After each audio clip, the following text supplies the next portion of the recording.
Good morning brothers and sisters. Good morning friends. हम Indian church of Christ की तरफ से आप सभी का स्वागत करते हैं। सीमा, क्या तुम्हें पता है मिनिस्ट्रीज में बहुत सारा गुड न्यूज हो रहा है?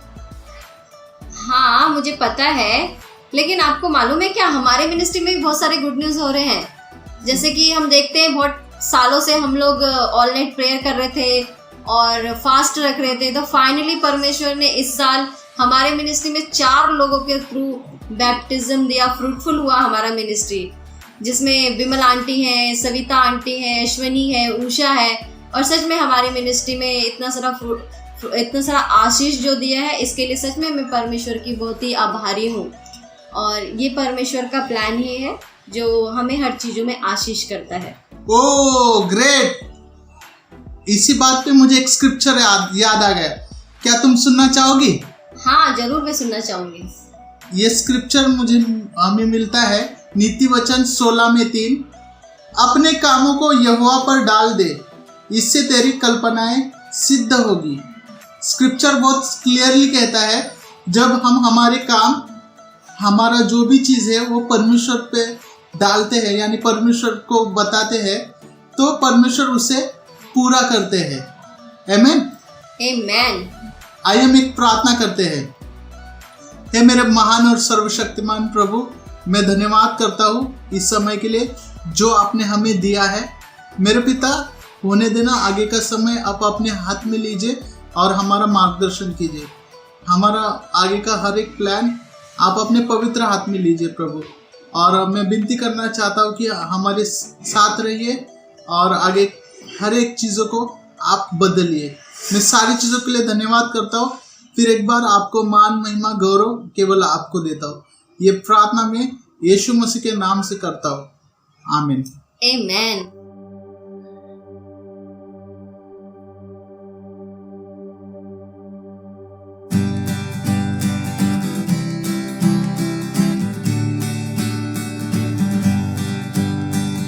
Hallelujah, Hosanna, Hallelujah, Hallelujah, Hosanna, Hallelujah, Hallelujah, Hosanna, Hallelujah, Hallelujah, Hosanna, Hallelujah। परम पिता की हम स्तुति गाएं, वो ही है जो बचाता हमें, सारे पापों को करता क्षमा, सारे रोगों को करता चंगा। Hallelujah, hosanna, hallelujah, hallelujah, hosanna, hallelujah, hallelujah, hosanna, hallelujah, hallelujah, hosanna, hallelujah. धन्यवाद दे उसके आसनों में, आनंद से आए उसके चरणों में, संगीत गाके खुशी से मुक्ति की चट्टान को जय ललकारे।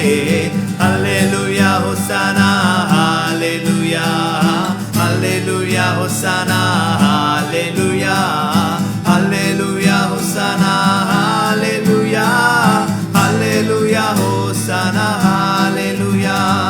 वो ही हमारा परम पिता, तरस खाता है सर्व सदा, पूरब से पश्चिम जितनी दूर, उतनी ही दूर किए हमारे गुनाह। Hallelujah, hosanna, hallelujah, hallelujah, hosanna, hallelujah, hallelujah, hosanna, hallelujah, hallelujah, hosanna, hallelujah. Hosanna, hosanna, आसमानों के आसमां में, होसाना, होसाना, आसमानों के आसमां में। लेते हम तेरा नाम, लेते हम तेरा नाम, गाते तेरा गुनगान, गाते तेरा गुनगान, गूंजे दुनिया में तेरा ही नाम, होता जैसे आसमानों में। महिमा, महिमा, हे राजाओं के राजा, हालेलुया, महिमा, राजाओं के राजा, लेते हम तेरा नाम, गाते तेरा गुणगान, गूंजे दुनिया में तेरा ही नाम, होता जैसे आसमानों में। यीशु यीशु जग के उद्धारक यीशु, हालेलुया। यीशु यीशु जग के उद्धारक यीशु, लेते हम तेरा नाम, गाते तेरा गुणगान, गूंजे दुनिया में तेरा ही नाम, होता जैसे आसमानों में। होसाना होसाना आसमानों के आसमान में, होसाना होसाना आसमानों के आसमान में, लेते हम तेरा नाम, गाते तेरा गुणगान, गूंजे दुनिया में तेरा ही नाम, होता जैसे आसमानों में।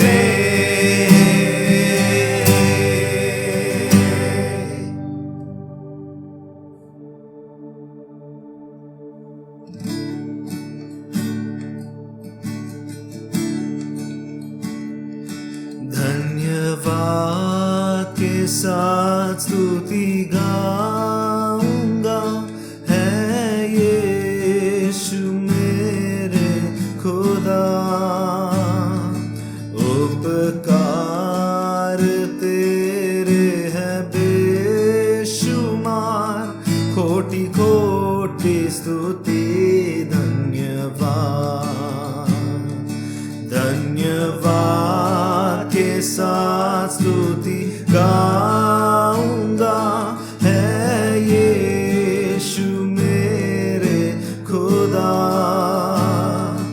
उपकार तेरे हैं बेशुमार, खोटी खोटी स्तुति धन्यवाद। योग्यता से बढ़ के दिया है अपनी दया से तूने मुझे, योग्यता से बढ़ के दिया है अपनी दया से तूने मुझे, मांगने से ज्यादा मिला मुझे, आभारी हूँ प्रभु मैं। मांगने से ज्यादा मिला मुझे, आभारी हूँ प्रभु मैं। धन्यवाद के साथ स्तुति गाऊंगा, है यीशु मेरे खुदा, उपकार तेरे हैं बेशुमार, खोटी खोटी स्तुति धन्यवाद। तू है सच्चा जिंदा खुदा, है तुझ पर ही भरोसा मेरा। तू है सच्चा जिंदा खुदा, है तुझ पर ही भरोसा मेरा। सेवा पूरी करके पाऊं इनाम प्रभु ऐसा दो वरदान। सेवा पूरी करके पाऊं इनाम प्रभु ऐसा दो वरदान। धन्यवाद के साथ स्तुति गा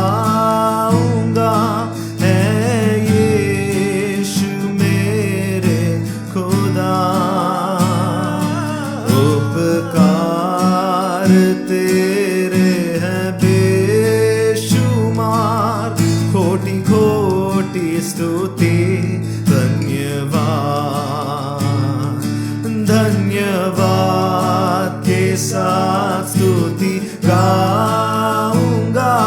है यीशु मेरे खुदा,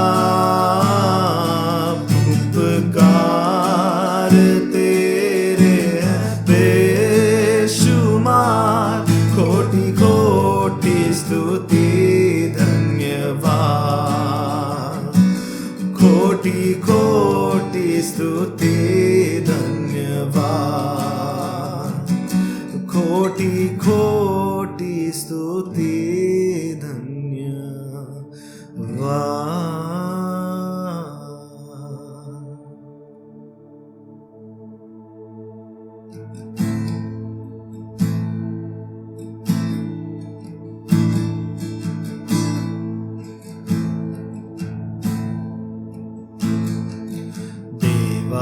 मला क्षमा करी, कोपू नको माझ्यावरी। देवा मला क्षमा करी, कोपू नको माझ्यावरी। तुझी अनंत करुणा दयेने प्रार्थना, प्रार्थना।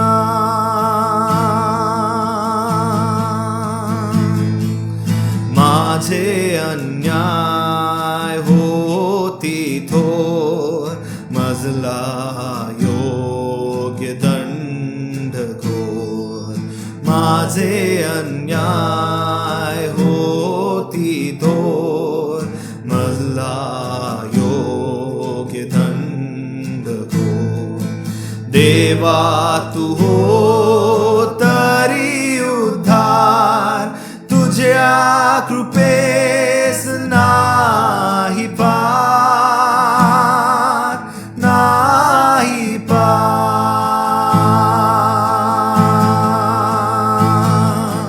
देवा मला क्षमा करी, कोपू नको माझ्यावरी। देवा मला क्षमा करी, कोपू नको माझ्यावरी। खोडूनी पाप सगले मला तरी तू मोकळे। खोडूनी पाप सगळे मला करी तू मोकळे। हे पाप बार वाटतो, त्यामुळे जीव काणतो, काणतो।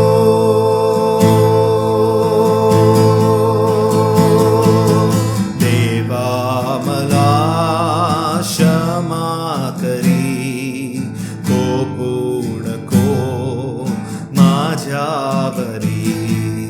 देवा मला क्षमा करी, कोपू नको माझ्यावरी, कोपू नको माझ्यावरी।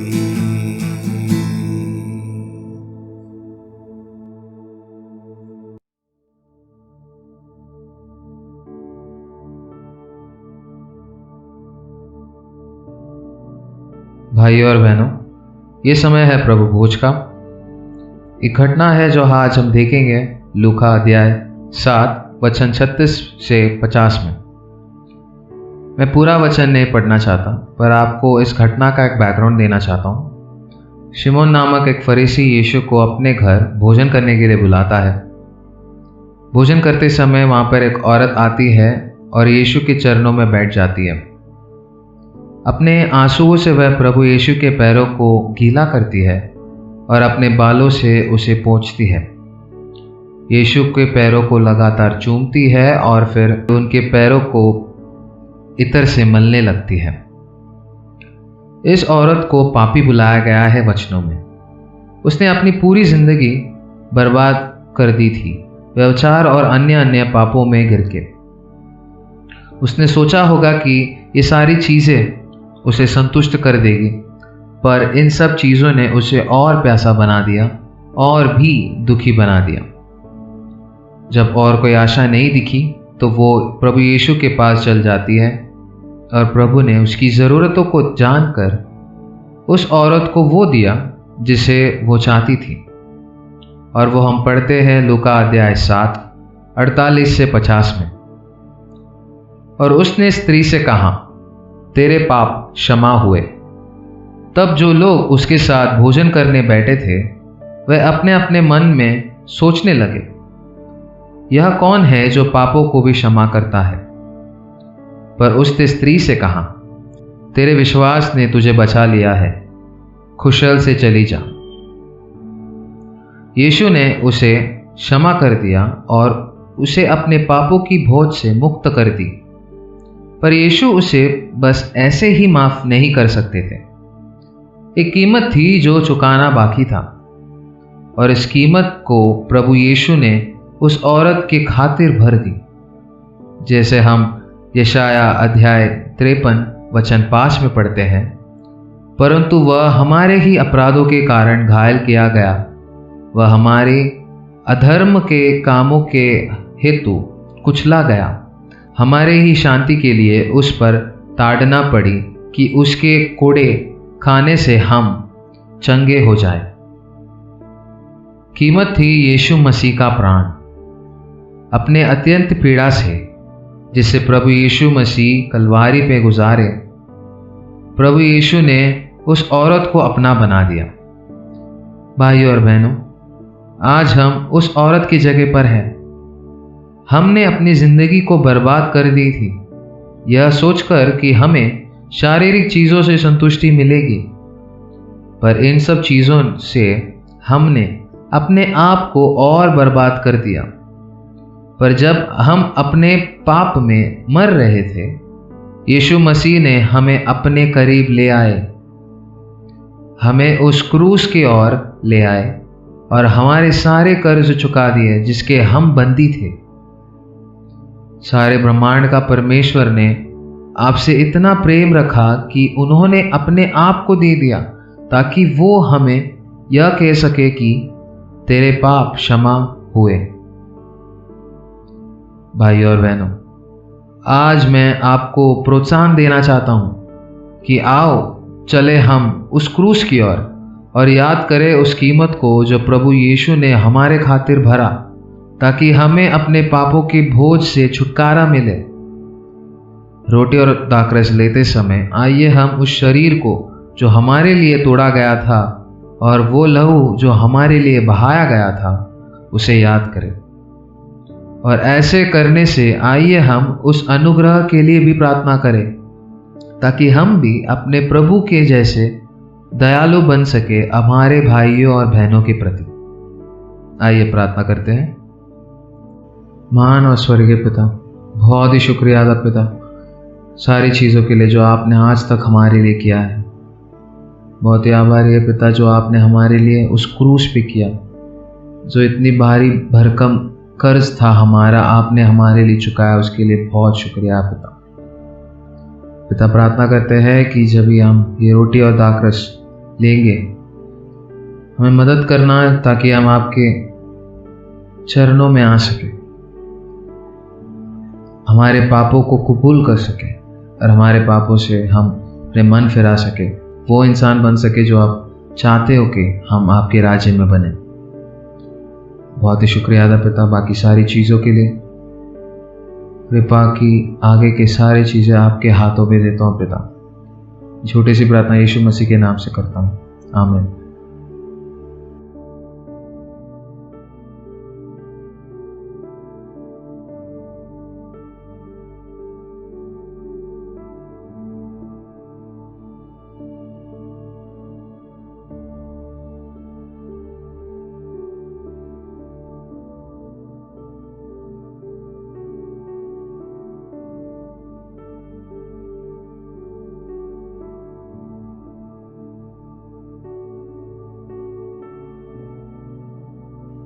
भाई और बहनों, ये समय है दान का।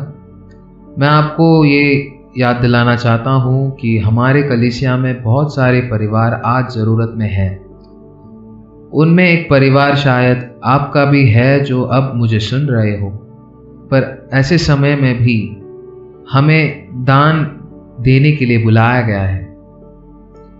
कलीसिया अपनी पूरी कोशिश कर रही है कि सारे परिवार की मदद हम कर सके, और इस बात में आपकी छोटी सी छोटी दान भी इन परिवारों के लिए बहुत ही मददगार होगा। तो आइए हम पूरे दिल से दान दें, चाहे वो कितना भी छोटा क्यों ना हो। और ऐसा करने से आइए हम अपने परमेश्वर के नाम को महिमा दें। आमीन। आइए प्रार्थना करते हैं। पिता, बहुत शुक्रिया अदा पिता सारी चीज़ों के लिए। आज तक आपने हमें निश्चिंत रखा है, हमारे सारी ज़रूरतों का आपने पूरी की है, उसके लिए बहुत शुक्रिया अदा पिता। ये जो मौका आपने दिया है ताकि हम एक दूसरे को मदद कर सके, उसके लिए बहुत शुक्रिया। मैं मदद कीजिएगा कि हम एक दूसरे को पूरे दिल से, तहे दिल से, जो भी है, जितना भी हम लोग दे सकते हैं वैसे दे के मदद करें, और हर एक तरीके से हम एक दूसरे को सहायता करने की कोशिश करें। बताइए, ध्यान रखना कि सारे जो कंट्रीब्यूशन है अच्छे तरीके से उन परिवारों को जाए जिनकी इसकी ज़रूरत है। बाकी सारी चीज़ें, सारी ज़रूरतों को आपके हाथों पे सौंपता हूँ। छोटी सी प्रार्थना प्रभु यीशु मसीह के नाम से करता हूँ। आमीन।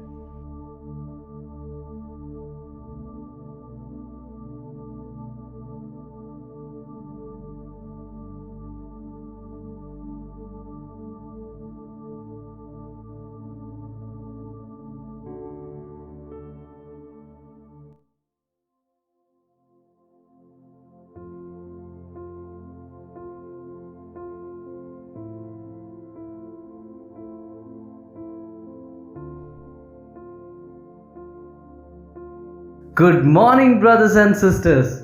मैं बहुत ही शुक्रिया अदा करना चाहता हूँ परमेश्वर का, जिन्होंने ऐसा बढ़िया मौका दिया कि मैं आप सभी के साथ उनके वचन को बांटूं। आज हम मत्ती की किताब में से एक दृष्टांत के द्वारा कुछ सीखेंगे। दृष्टांत का नाम है विवाह बोझ पर लोगों को बुलावे की दृष्टांत। सोचो, प्रधानमंत्री के ऑफिस से निमंत्रण प्राप्त करना मुमकिन नहीं है। अगर हमें मिले तो भी हम उसे इनकार नहीं करेंगे। लेकिन अगर आपसे मैं ये कहूं कि हमें उससे भी बड़ा निमंत्रण मिला है, क्या आप यकीन करोगे? हाँ, ये सच है कि आप सभी को एक निमंत्रण मिला है। यह निमंत्रण आपको विश्व के सबसे शक्तिशाली राजाओं का राजा या सृष्टि का रखवाला परमेश्वर की ओर से मिला है। उसके राज्य में प्रवेश करने का और उसके राज्य का हिस्सा बनने का परमेश्वर ने हम सभी को या आप सभी को निमंत्रण दिया है।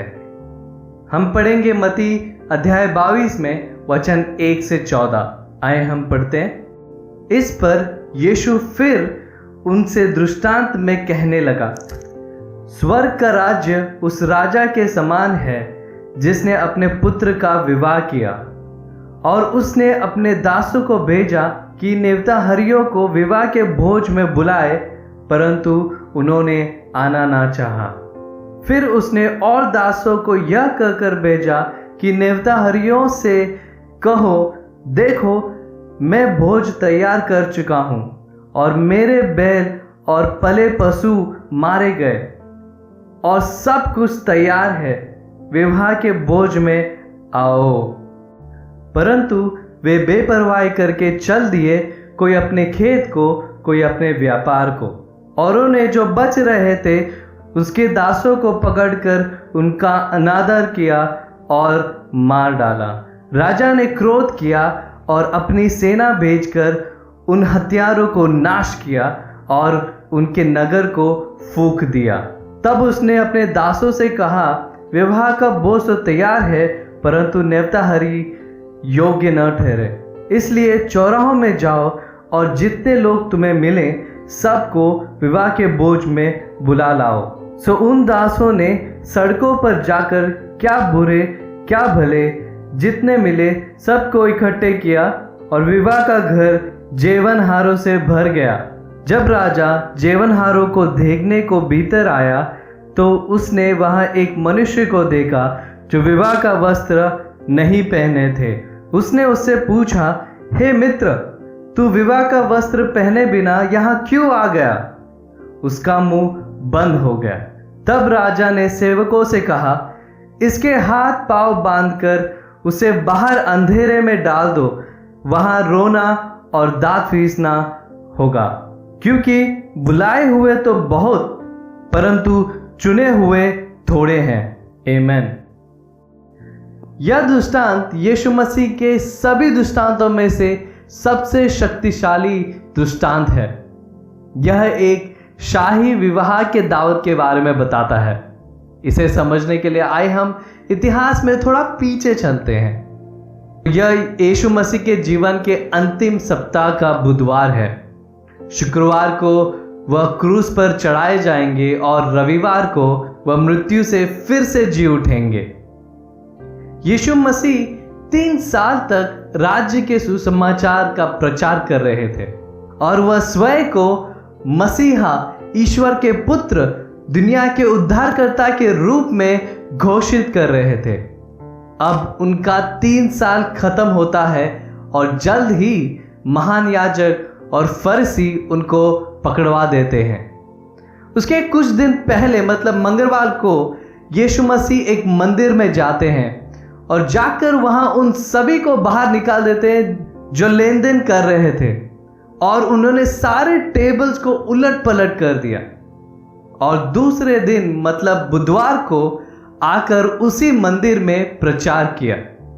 एक तरफ बहुत ही बड़ी भीड़ यीशु मसीह के प्रचार को सुन रहे थे और दूसरी तरफ महान याजक और फरीसी को यीशु के बातों से ठेस पहुंच रही थी, क्योंकि यीशु मसीह यह सिखा रहे थे कि परमेश्वर हमारे दिल को देखते हैं, ना कि बाहरी रूप की धार्मिकता को जो लोग दिखाते हैं।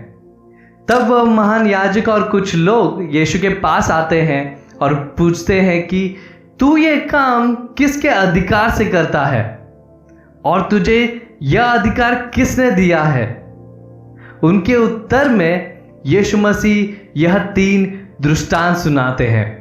सबसे पहला 2 पुत्रों की दृष्टांत, और दूसरा दाख की खेत को जो किराएदार किसानों को पट्टे पर दी हुई दृष्टांत, और तीसरा विवाह के भोज पर लोगों को बुलावे की दृष्टांत।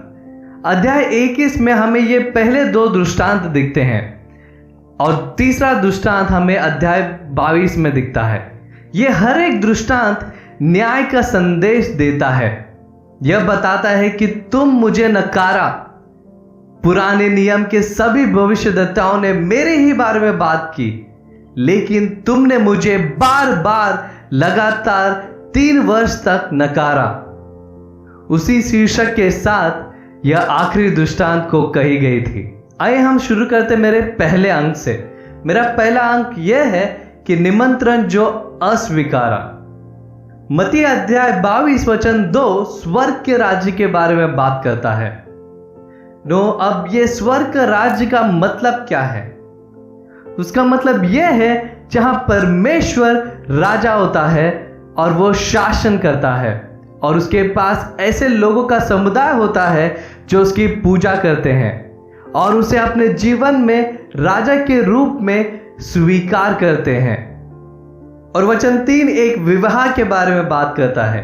एक बड़ा लंबा दावत, कितने दिन का? उन दिनों विवाह 7 दिन का होता था। सोचो, 7 दिन आपके घर मेहमान दावत के लिए आए हैं और आप उनकी सेवा में लगे हो, और आप यदि एक राजा हो तो यह एक महान शानदार शाही उत्सव होता है। यीशु मसीह यह बताने की कोशिश करते हैं कि स्वर्ग एक सबसे बड़ा उत्सव की तरह है जो सबसे धनी व्यक्ति के द्वारा आयोजित किया गया और सबसे सम्मानित व्यक्ति के लिए। वचन 3 के अनुसार राजा ने अपने दासों को भेजा ताकि मेहमानों को बुलाए, लेकिन उन्होंने इनकार कर दिया। उस समय यह एक रिवाज था कि दास मेहमानों को बुलाने जाते थे, क्योंकि उस समय घड़ियां नहीं थी, तो लोगों को समय का पता नहीं चलता था। तो इसलिए दासों को भेजा जाता था बुलावे के लिए। वचन 3 के अनुसार हमें पता चलता है कि उन्हें पहले ही राजा के द्वारा एक आमंत्रण मिला था और उन्होंने स्वीकार भी किया, जिसके कारण राजा ने दासों को फिर से भेजा बुलाने के लिए। लेकिन जब समय आ चुका था, वह आना न चाहे। क्या यह संभव लगता है? ऐसा कौन कर सकता है? अगर सोचो, प्रधानमंत्री से एक उत्सव के लिए आमंत्रण मिला हो पूरे 1 हफ्ते के लिए, कौन नहीं जाना चाहेगा? लेकिन ये लोग नहीं जाना चाहते थे। अब मजेदार वाली बात यह है कि महान याजक भी यही सोचते होंगे कि यह कितनी मूर्खता वाली बात है। ये लोग ऐसा निमंत्रण को टाल रहे हैं, वो भी जो राजा जो मृत्यु का दंड दे सकता है, उसका निमंत्रण को टाल रहे हैं। तो आइए हम देखते हैं कि इस पर राजा का उत्तर क्या है। वचन 4, फिर उसने और दासों को यह कहकर भेजा, नेवतेहरियों से कहो, देखो मैं भोज तैयार कर चुका हूं और मेरे बैल और पले पशु मारे गए हैं और सब कुछ तैयार है, विवाह के भोज में आ जाओ। यह राजा कितना दयालु और अनुग्रहकारी है, राइट? वह और दासों को यह कहकर भेजता है कि सब कुछ तैयार है, दावत के लिए आ जाओ, आपको कुछ नहीं लाना है, बस भोजन के लिए आ जाओ। लेकिन वचन 5 कहता है कि वे बेपरवाही करके चल दिए। उन लोगों ने इसे कुछ कीमती या महत्वपूर्ण नहीं समझा और वह अपने अपने काम में चल बसे। अब सुनने वाले लोग ये कहते रहेंगे कि जब लोगों को दूसरी बार भी राजा के निमंत्रण को कैसे अस्वीकार सकते हैं? इस तरह का व्यवहार राजा के लिए अपमान है। वचन 6 कहता है कि औरों ने जो बच रहे थे उसके दासों को पकड़कर उनका नादर किया और मार डाला। आप सोचते होंगे कि यह तो कितने मूर्खता वाली बात है। वे उन दासों को जान से मार दिया जो उन्हें राजा के दावत में बुलाने आए थे। कहानी बिल्कुल स्पष्ट है। यहां राजा परमेश्वर और उनका पुत्र यीशु मसीह है। तो दावत का निमंत्रण के द्वारा परमेश्वर लोगों को यीशु के पास बुला रहा है। वह लोगों को अपने राज्य में आने और अपने बेटे को सम्मान करने के लिए बुला रहा है। लेकिन ये आमंत्रित अतिथि कौन है? खैर, वे वही है जिन्हें पहले से ही आमंत्रित किया जा चुका है। पहले से ही उन्हें परमेश्वर का जन बुलाया गया है। वो है यहूदी, मतलब इज़राइल के लोग। और इन मेहमानों को बुलाने के लिए जो दास बाहर गए थे, वे पुराने नियम के भविष्यद्वक्ता और महान याजक थे और यूहन्ना बपतिस्मा देने वाला और प्रेरित जैसे प्रचारक भी थे। लेकिन लोगों ने उनके साथ सही तरीके से बर्ताव नहीं किया, जबकि कुछ लोग ने उनका हत्या कर दी। यूहन्ना बपतिस्मा देने वाला का सिर काटा गया था। याकूब जो सबसे पहला प्रेरित था जिसने यीशु मसीह का सुसमाचार सुनाया, उसका भी यूहन्ना जैसा हाल हुआ। ऐसे कई प्रचारक जो सुसमाचार सुनाने गए और शहीदों की गिनती में पाए। आपको क्या लगता है? आपको क्या लगता है? इन यहूदियों को पता नहीं कि यीशु मसीह उनके ही बारे में बात कर रहे थे? अगर आप मत्ती 21 में 45 पढ़ोगे तो उन्हें पता था कि यीशु मसीह उन्हीं के बारे में बात कर रहे थे।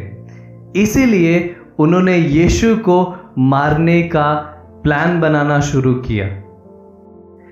मुझे पता है कि इस लॉकडाउन में कई लोगों का वजन बढ़ चुका है, लेकिन ईश्वर और उसके राज्य के लिए आपका आनंद और उत्सव कैसा है? इसमें आप कितना वजन बढ़ाए? चर्च भी परमेश्वर का एक राज्य है। हर बार जब हम इकट्ठे होते हैं वह किसी शादी के दावत से कम नहीं होता है। सवाल यह है कि क्या आप चर्च आ रहे हो? मुझे पता है कि हम शारीरिक रूप से तो नहीं मिल सकते, लेकिन वर्चुअली हम मिल सकते हैं। और हर हफ्ते आपको पॉडकास्ट का लिंक या जूम के लिंक के द्वारा आमंत्रित किया जाता है। प्रश्न यह है कि क्या आप उपस्थित होते हो या आप लापरवाही करते हो? मुझे सुनने में मिल रहा है कि रविवार को भी लोग देर से उठ रहे हैं। उनमें से कई शिष्य सभा में भाग नहीं लेते। मैं उन लोगों के लिए खड़े होकर ताली बजाना चाहता हूं, क्योंकि आप बिबिन या मार्क या आदि या आइजैक के द्वारा दिए गए निमंत्रण को अस्वीकार नहीं कर रहे हो, या जो भी आपको भेजो उनको अस्वीकार नहीं कर रहे हो, लेकिन आप परमेश्वर के निमंत्रण को अस्वीकार कर रहे हो। अस्वीकार करके आप परमेश्वर का अपमान कर रहे हो। हम जाएंगे आज के दूसरे अंक में। मेरा दूसरा अंक है अस्वीकार करने वालों को सजा मिली। दासों को 2 गुट में भेजने का कारण यह है कि वे बताना चाहते थे कि राजा कितने दानी, दयालु, क्षमाशील और अनुग्रहपूर्ण है। वे बताना चाहते थे कि राजा कितने तत्पर है। वे बार बार बुलाते रहे जैसे यीशु और बाकी प्रेरित ने किया। वे दिन के बाद दिन, वर्ष के बाद वर्ष उसके लोगों को राजा के निमंत्रण को स्वीकार करने के लिए बुला रहे थे। लेकिन राजा के धीरज का एक सीमा है, उनके धीरज का एक अंत है। और जब उनके दासों के मारे जाने के बाद वे क्रोध में जवाब देते हैं। वचन 7 में उसके बारे में लिखा है, राजा ने क्रोध किया और अपनी सेना बेचकर उन हत्यारों को नाश किया और उनके नगर को फूंक दी।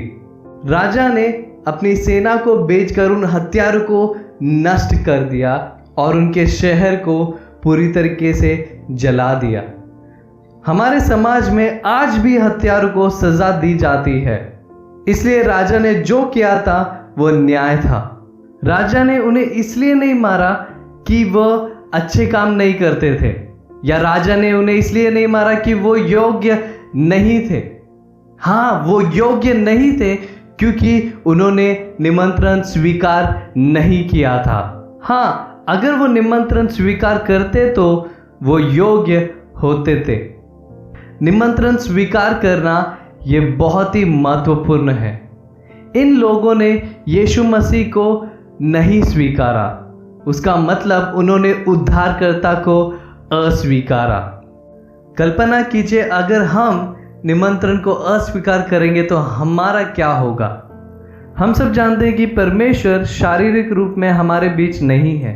अगर आप इस दृष्टांत को भी पढ़ोगे तो राजा भी शारीरिक रूप से नहीं गए थे, उन्होंने अपने रिप्रेजेंटेटिव्स को भेजा, मतलब प्रतिनिधियों को भेजा। और जब उन्होंने देखा कि 2 बार उनके आमंत्रण को अस्वीकार किया, तभी उन्होंने रिएक्ट किया, मतलब उन्होंने उनको उत्तर दिया। आज भी निमंत्रण देने के लिए हमारे जीवन में रिप्रेजेंटेटिव्स हैं, मतलब प्रतिनिधि हैं जो परमेश्वर को दर्शाते हैं।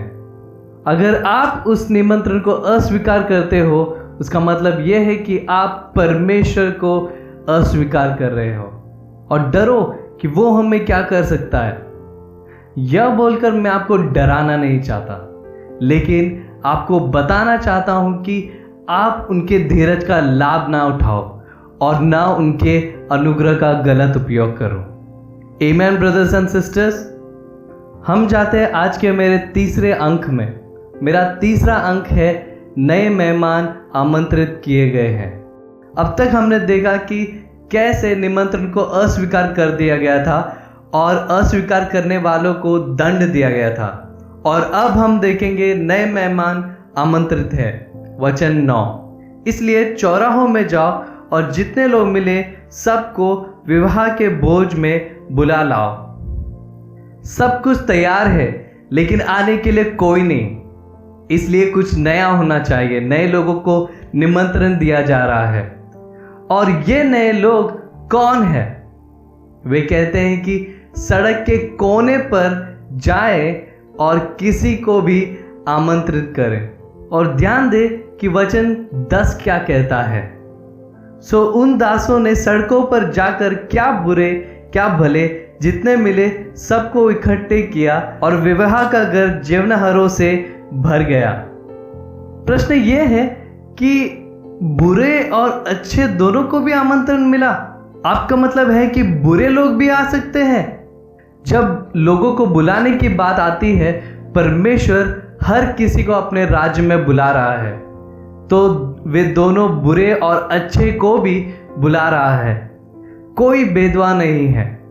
वह सिर्फ यह देख रहा है कि निमंत्रण स्वीकार करने के लिए तैयार है या नहीं। सोचो, परमेश्वर अगर सिर्फ और सिर्फ अच्छे लोगों के तलाश में होता, अगर उसने ऐसा किया होता तो उसके राज्य का हिस्सा बनना हमारे लिए काफी मुश्किल हो जाता। क्योंकि रोमियो अध्याय 3 में 23 कहता है कि इसलिए कि सब ने पाप किया और परमेश्वर की महिमा में रहित है। उसका मतलब यह है कि हम सभी एक अपराधी थे और परमेश्वर के दुश्मन कहलाते थे, और हम सभी को इस भव्य दावत पर आमंत्रण की आवश्यकता थी। यदि आपको आमंत्रण किया गया है तो आपने कैसा रिस्पॉन्ड किया? क्या आप बाइबल के अध्ययन करने के लिए आ रहे हैं? क्या आप सीख रहे हैं कि शिष्य कैसे बने? या क्या आप आमंत्रण को अस्वीकार कर दिए? और जो शिष्य है, आज हम कैसे लोगों को आमंत्रित कर रहे हैं? क्या हम लोगों की अच्छाई या बुराई देखकर बुला रहे हैं? याद करें कि जब हमें पहली बार किसी ने बुलाया तो हम कितने बुरे और गुनाह योग्य थे। आए हम नए लोगों को आमंत्रण करना नहीं छोड़े। हम जाते हैं इस संदेश के आखिरी अंक में, और मेरा चौथा अंक है घुसपैठिया को बाहर निकाला गया। यहाँ दृष्टांत का अंत आ चुका है और उसका आखिरी सीन बहुत ही मजेदार है। हम पढ़ेंगे वचन 11। जब राजा जेवनाहरों को देखने के लिए भीतर आया तो उसने वहां एक मनुष्य को देखा जो विवाह के वस्त्र नहीं पहने थे। यहाँ दिलचस्प बात यह है कि एक ही आदमी था जिसने सही तरीके से कपड़े नहीं पहने थे। अब दूसरे के पास घर जाने और अपने सबसे अच्छे कपड़े पहनने का समय हो सकता है, या शायद राजा ने उन्हें वस्त्र प्रदान किया हो। दृष्टांत हमें इसके बारे में कुछ भी नहीं बताता है, लेकिन हम ये समझ सकते हैं अगर बाकी के लोग अच्छे वस्त्र पहन सकते हैं तो ये व्यक्ति क्यों नहीं पहन सकता। तो उसका मतलब यह है कि अच्छे वस्त्र पहनना संभव था। ऐसे समय यह आसान होता है कि किसी को ढूंढ निकालना जिसने सही तरीके से तैयारी नहीं की हो। वैसे ही राजा ने उस व्यक्ति को आसानी से पहचान लिया। और वचन 12 में जैसे राजा ने उसको पूछा कि क्या कारण है, लेकिन उसके पास कोई जवाब नहीं था। वचन कहता है कि उसका मुंह बंद था। अगर इस व्यक्ति के पास कोई बहाना होता तो वे जरूर बताता, लेकिन उसके पास कोई कारण नहीं था या कोई बहाना नहीं था, जिसका अर्थ यह है कि अगर हर कोई अच्छे वस्त्र पहन सकता है तो ये व्यक्ति क्यों नहीं। इससे पता चलता है कि ये व्यक्ति को राजा की कोई परवाह नहीं थी। वह वही करता है जो वो चाहता है। इस तरह के व्यवहार को देखकर हम ये कह सकते हैं कि वो व्यक्ति घमंडी था या अपमान करने वाला था। इसलिए वचन 13 में राजा कहता है कि उसके हाथ पैर बांधकर उसे बाहर अंधेरे में डाल दो, वहां रोना और दांत फेंसना होगा। लेकिन इसका मतलब क्या है? यहाँ क्या हो रहा है? यहाँ ये कहा जा रहा है कि परमेश्वर के राज्य में जो अचानक से प्रवेश करेगा, अंदर तो आता है, लेकिन उन्हें यह महसूस भी नहीं होता कि उन्होंने ठीक से कपड़े पहने या नहीं। हम पढ़ेंगे गलतियों के अध्याय 3 में वचन 26 से 27। क्योंकि तुम सब उस विश्वास करने के द्वारा जो मसीह यीशु पर है परमेश्वर की संतान हो, और तुम में से जितनों ने मसीह में बपतिस्मा लिया है उन्होंने मसीह को पहन लिया है। यह वचन कहता है कि हम सब मसीह में विश्वास के माध्यम से परमेश्वर के संतान हैं, और जिसने भी यीशु मसीह में बपतिस्मा लिया उसे मसीह को पहनना चाहिए। और वस्त्र उन लोगों को दर्शाता है जिन्होंने पश्चाताप किया, बपतिस्मा लिया और यीशु के चरणों में ईमानदारी से चलते हैं। परंपरा या मजबूरी के कारण कई लोग चर्च जाते हैं, लेकिन उन्हें यीशु की आज्ञाओं या उसके वचनों पर चलने के लिए कोई दिलचस्पी नहीं है। वे केवल अच्छे दिखना चाहते हैं। उन्होंने अपने पापों का पश्चाताप नहीं किया और बपतिस्मा ले लिया। चर्च में आने से आपका उद्धार नहीं होता है। यीशु की आज्ञाओं को मानने से ही आप बचे जा सकते हैं। हाँ, परमेश्वर की कृपा उसका निमंत्रण है, बिना किसी खर्चे के, मुफ्त, लेकिन उसके लिए आपको पश्चाताप करना होगा। और वचन 14 के अनुसार दृष्टांत का अंत ऐसा होता है, क्योंकि बुलाए हुए तो बहुत परंतु चुने हुए थोड़े हैं। सुसमाचार का निमंत्रण दुनिया में कई लोगों के लिए है। बुरे या भले, धर्मी या अधर्मी, नैतिक या अनैतिक, पुरुष, महिला, इन सब के लिए सुसमाचार का निमंत्रण है। इस दुनिया में बहुत से लोग हैं, लेकिन कुछ ही लोग चुने जाएंगे। हमारे लिए कितना महान वाली बात है कि वह दिन जब परमेश्वर के दास इस भव्य दावत के लिए हमें आमंत्रित किए थे, भले ही हम अपने गंदे वस्त्र में थे और पापों में डूबे हुए थे, लेकिन परमेश्वर ने हमें अपने साथ एक होने के लिए लाए और हमारे पापों के लिए एक शाही वस्त्र के रूप में उसकी धार्मिकता के साथ हमें पहनाया। सो भाई और बहनों, ये बहुत ही बढ़िया बात है कि हम सब परमेश्वर के एक महान दावत के मेहमान हैं। हम इस दावत का बहुत ही मज़ा उठाए, और जिन्होंने भी उनके निमंत्रण को नहीं स्वीकारा, आज भी देर नहीं हुई है। आशा करता हूँ कि आज के संदेश आपने कुछ सीखा होगा। आए हम उसे अपने जीवन में लाए ताकि हम कुछ बदलाव देखें। धन्यवाद आप सभी को जिन्होंने बहुत ही धीरज से इस मैसेज को सुना। परमेश्वर की महिमा हो। आमीन।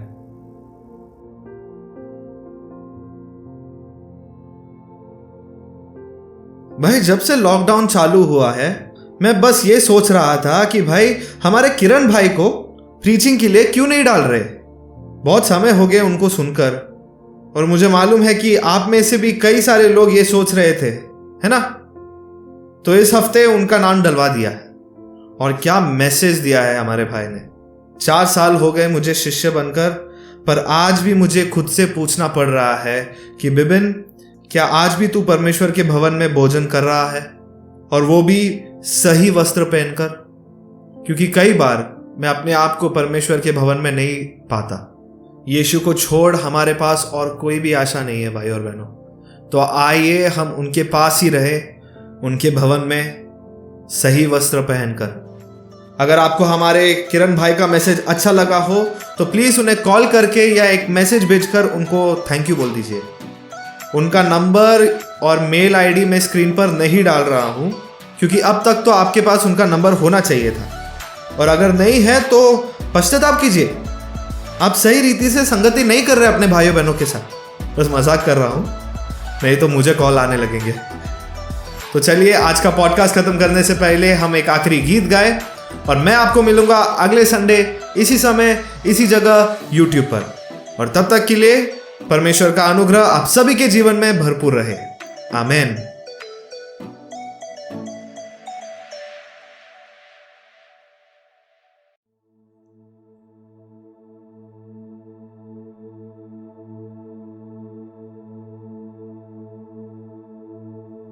वो ओ ओ वो ओ वो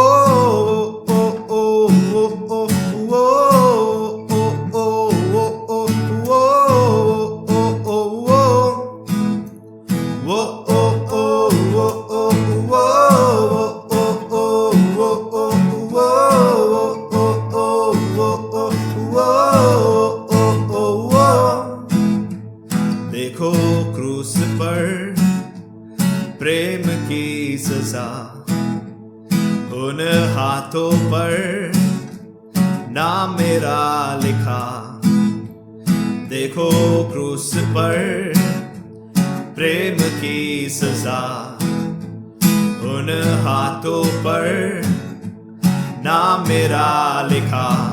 मुझसे प्रेम यीशु ने किया है, देकर प्राण प्रभु फिर से जी उठा है।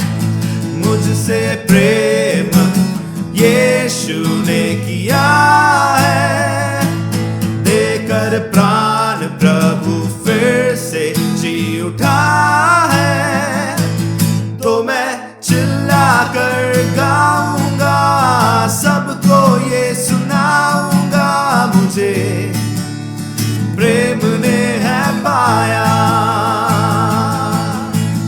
मेरा अतीत बीत गया, मुझको अजीज मिल गया, सब कुछ हो गया है नया।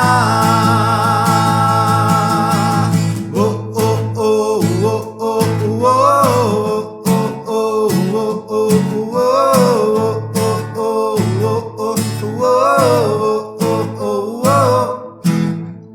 महिमा में मैं निश्चित जाऊंगा, यीशु के संग मैं हरदम रहूंगा। महिमा में मैं निश्चित जाऊंगा, यीशु के संग मैं हरदम रहूंगा।